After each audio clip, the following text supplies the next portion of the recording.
Bonjour, cette vidéo va résumer ce que nous avons vu au premier cours Nouvelles technologies, donc utilisation d'Unreal Engine pour tout ce qui est audiovisuel et particulièrement donc, la création de films. Donc on ne va pas du tout aborder le jeu vidéo, on ne va aborder que l'aspect d'Unreal qui nous permet de capturer quasiment en temps réel une action qu'on pourra utiliser dans un film, un court-métrage d'animation ou autre. Et donc ce premier cours va nous donner une première approche de comment ça marche Unreal, comment on peut faire quelque chose avec ce logiciel. Lorsque vous aurez installé l'Epic Launcher, donc c'est une petite application qui vous permet d'avoir cette fenêtre, et que vous aurez installé la version d'Unreal qui nous intéresse, donc dans ce cas-ci la version 5.0.3, vous pourrez lancer le programme. Donc ça prend un certain temps pour installer tout ça, ça fait quand même quelques gigas à installer. Donc voilà, faites ça. Un truc que vous pouvez faire aussi, c'est passer un petit coup sur le marché, notamment toujours en début de mois, le premier ou le deuxième mardi du mois, vous avez les Free for the Month, donc les assets qui vous sont offerts par Unreal. Et donc là, on est au mois de septembre 2022. Voilà, ça c'est les assets du mois de septembre 2022. Et donc voilà, vous avez une histoire de 300 € d'assets qui vous sont offerts. Ma foi, pourquoi pas. Donc, vous allez retrouver tous ces assets que vous avez récupérés. Il y en a d'autres qui sont gratuits, il y en a d'autres qui sont payants. À vous de voir ce que vous êtes prêt à dépenser. Et vous allez avoir tout ça dans votre bibliothèque. Donc l'idée, c'est on va lancer et on va à chaque fois venir dans ce Epic Launcher pour lancer. C'est plus sympa parce qu'on peut tout d'un coup se rendre compte qu'on va ajouter certaines choses au projet, etc. Enfin voilà, bref. Donc commençons par ici. Donc on va lancer le programme. Si jamais à un moment donné ça ne se lance pas bien, vérifiez qu'au niveau paramètres vous n'avez pas un petit point orange. Ça voudrait dire que il va falloir mettre à jour. Donc ici on lance l'éditeur. Ça va relativement vite. Et on arrive sur cette première fenêtre. Donc là, vous voyez, j'ai déjà un projet que j'ai créé. Et en fait, ce projet, on va le créer via le film vidéo live event. C'est ça qui nous intéresse. Le reste ne nous intéresse pas dans le cadre de ce cours-ci. Donc, on va faire un projet blank. On va pas prendre le starter content. On va activer le ray tracing et on va aller sauver ça là où on sauve nos différents projets. Donc, dans mon cas, sur mon disque E, j'ai un dossier projet plus un dossier plus particulièrement prévu pour Unreal 5 et ce sera mon premier projet, mon projet machin, allez, my first, mettons, peut-être un Y minuscule juste pour dire, voilà, on va créer ce projet et ce projet va mettre un certain temps à calculer quelques shaders de base, grosso modo, moins sur... donc là, ça va aller assez vite, a priori, mais parce que j'ai déjà calculé une première fois, donc à mon avis, la garder va un peu plus vite que ça ne devrait. Théoriquement, la première fois que j'ai créé un projet, ça m'a quand même mis donc, sur ce Ryzen 9. Ryzen 9 12 core 24 threads, ça m'a mis 10 minutes pour calculer. Ça n'a quasiment pas utilisé la carte graphique et la charge sur le processeur variait entre 50 et 65%. Donc voilà. Alors ici, il remarque que j'ai un casque de réalité virtuelle et donc il me propose ça, mais on n'en veut pas. Ok, alors je vais remettre la fenêtre à niveau. Donc voilà, j'ai remis la fenêtre par rapport à ma captation. On va fermer ça. Et donc j'ai mon content drawer qui se trouve ici, etc. Donc ça c'est l'interface de la version 5 qu'on a par défaut. Ce qu'on va utiliser parce que c'est un petit peu plus pratique, parce que j'y suis habitué, parce que voilà c'est bien ce truc, mais... peut-être que voilà, on a ses habitudes. Donc moi je vous propose d'utiliser plutôt le layout de la version 4.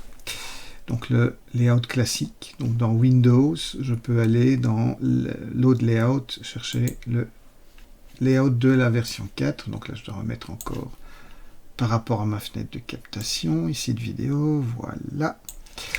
Et donc, on a dans cette interface, on a ce qu'on trouve souvent dans n'importe quel logiciel 3D, c'est-à-dire un espace 3D dans lequel on va travailler.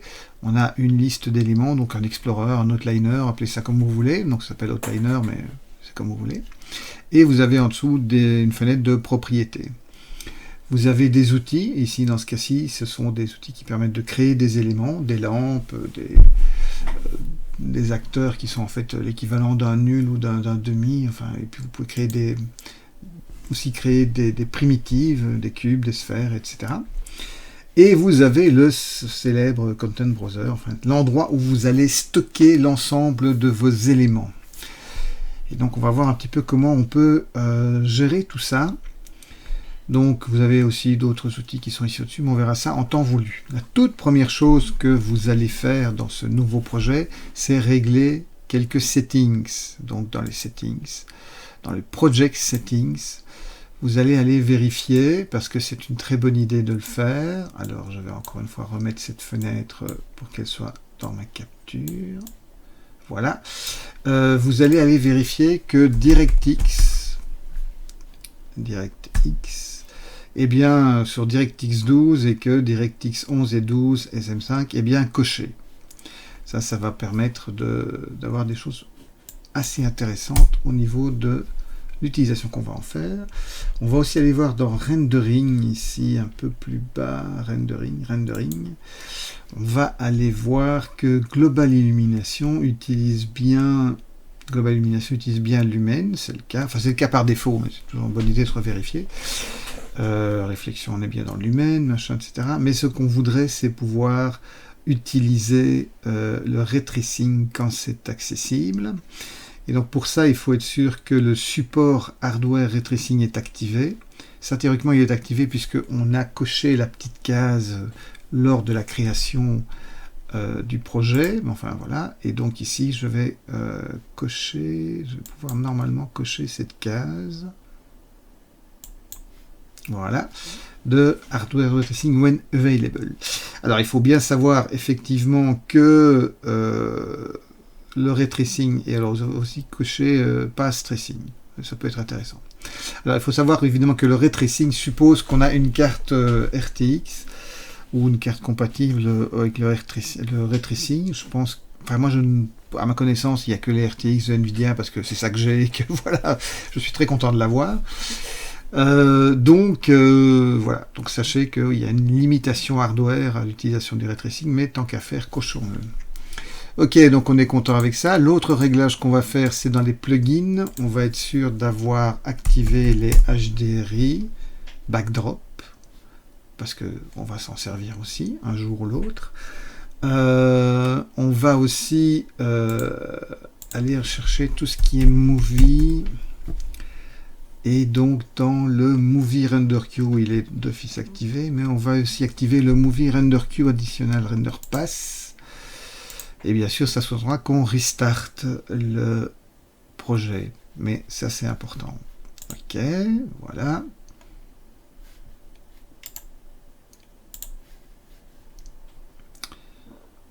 Alors... il restart, ça va forcément aller plus vite que la première ouverture, parce que on doit juste réinitialiser les plugins. Bon, cette fenêtre de verre qui s'ouvre encore.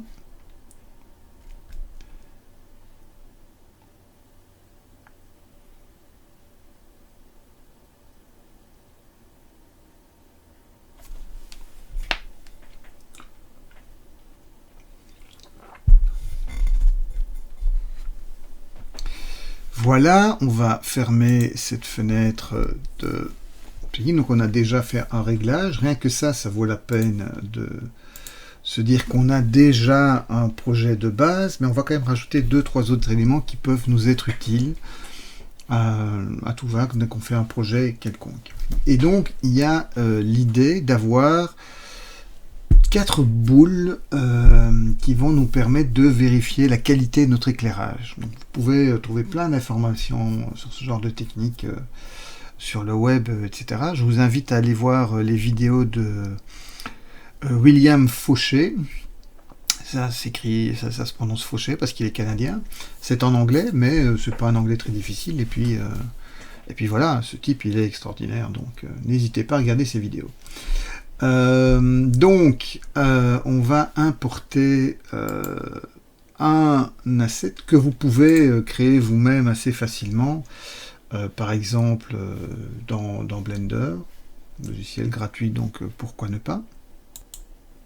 Et donc il s'agit d'avoir 4 sphères, là je les ai mis une sur l'autre, et chaque sphère a un shader et un nom qui correspond à ce qu'elle va être, donc une en noir, une en blanc, une en gris et une en chrome.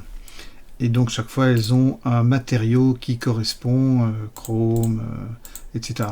Qui ne doit pas être défini dans ce logiciel, ici dans le cas c'est Blender, mais ça peut être fait dans Maya, ça peut être fait dans ce qu'on veut évidemment. L'idée c'est juste d'exporter ces sphères, on va les exporter en FBX, donc voilà, uniquement la sélection, les stops, et je les ai appelés ref sphère ou 4 sphères, on peut appeler ça aussi 4 sphères, pourquoi pas.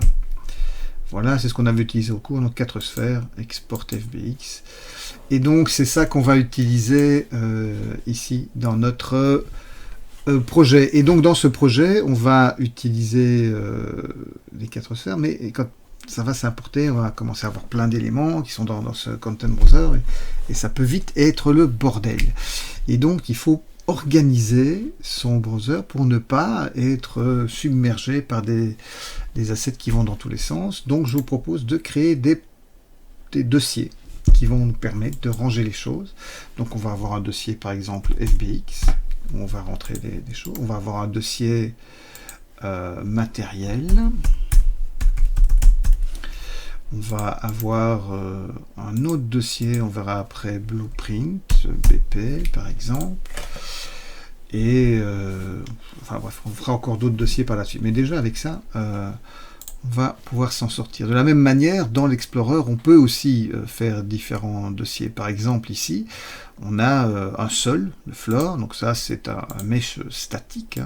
Le floor, il ne va pas être animé, il va rien se voir. Donc ça peut être aussi dans un folder qu'on va appeler static mesh par exemple, meshes, et je vais glisser le floor dedans et je vais créer un autre folder que je vais appeler grosso modo environnement et light.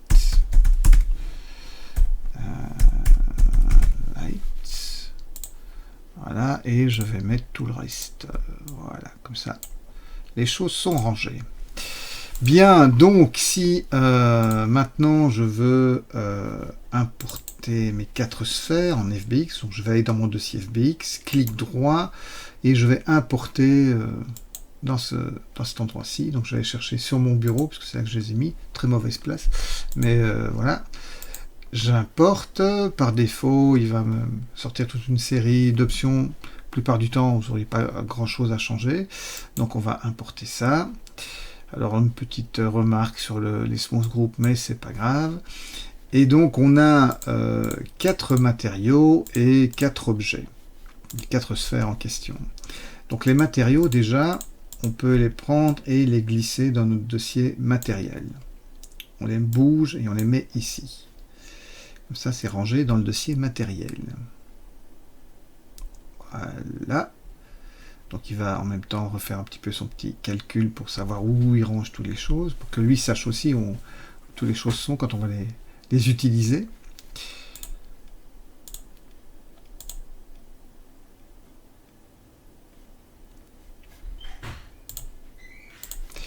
Voilà. Alors, ici, je vais... Ça, on a nos 4 sphères.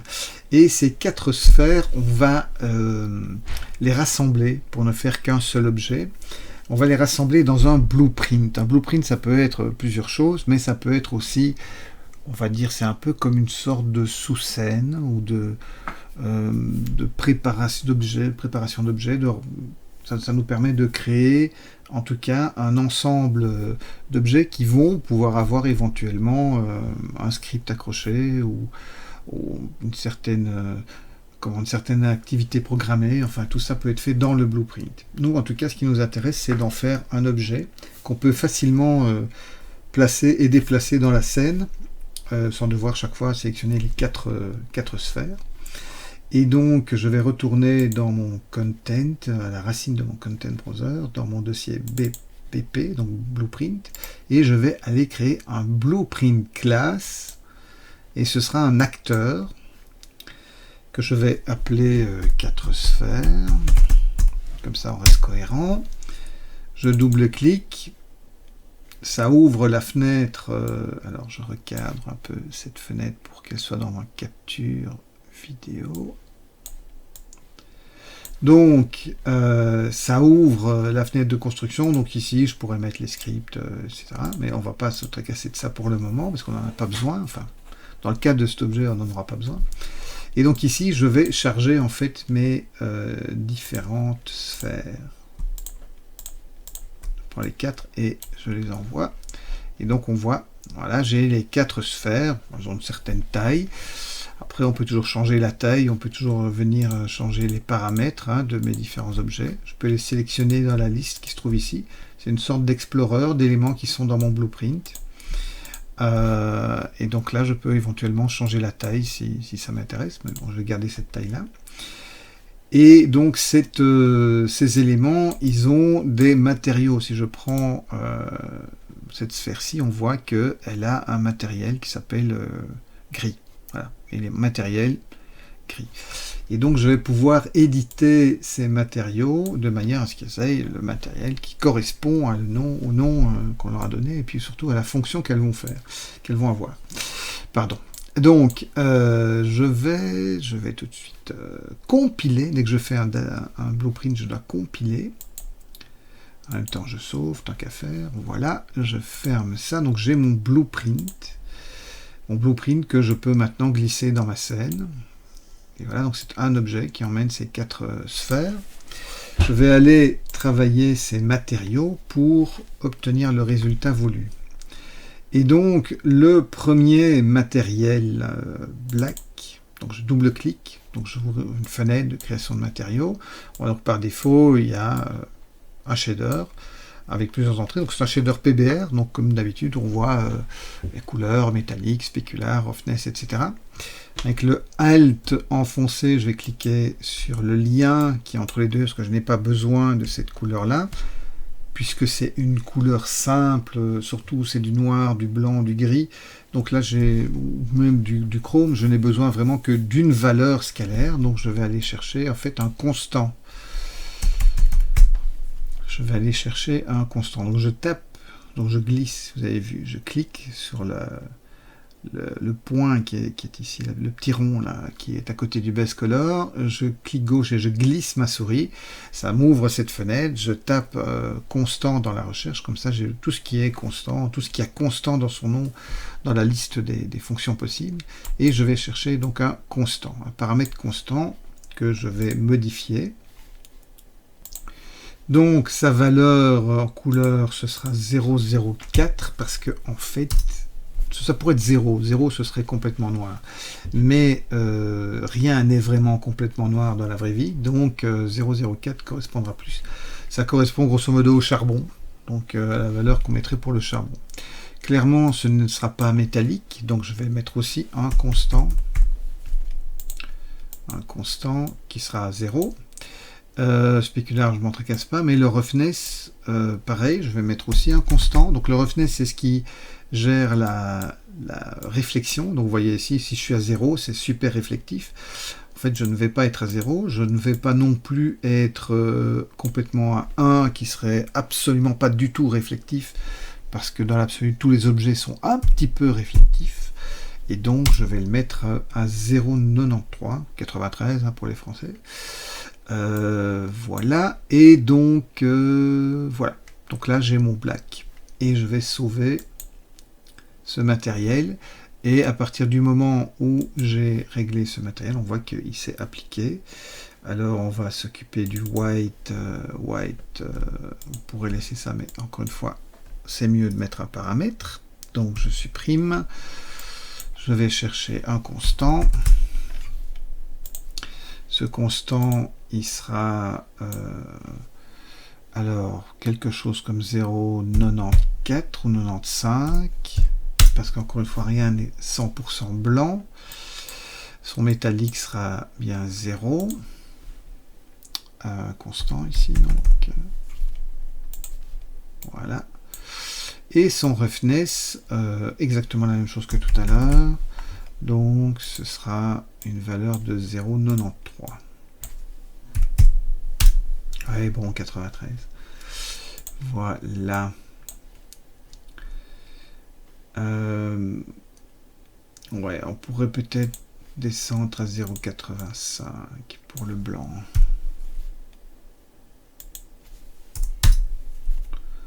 Qui serait peut-être plus correct que 95. Parce que vraiment, rien n'est 100% blanc. Ok, donc ça c'est pour le white. On sauve. Voilà. Alors le gris. Alors le gris, là, c'est un peu particulier. Sa valeur, pour qu'elle soit la moyenne entre le noir qu'on a et le blanc qu'on a, ça va être de 0,18. Faites le calcul. Et vous arriverez à peu près à 0,18, à quelques décimales près. Donc, voilà. Et métallique, pareil, hein, constant. Donc, les Anglais, ils ont facile avec leur clavier QWERTY. Ils tapent des chiffres et ils ont le constant. Ils tapent 1 et ils ont le constant qui apparaît. Nous, c'est pas pareil. Donc, nous, on doit taper le truc. Les raccourcis clavier, ça marche pas. Enfin, en tout cas, si quelqu'un connaît une solution pour faire marcher ce raccourci clavier, je suis preneur. Donc, 0,93. Voilà. Et donc, on a le gris.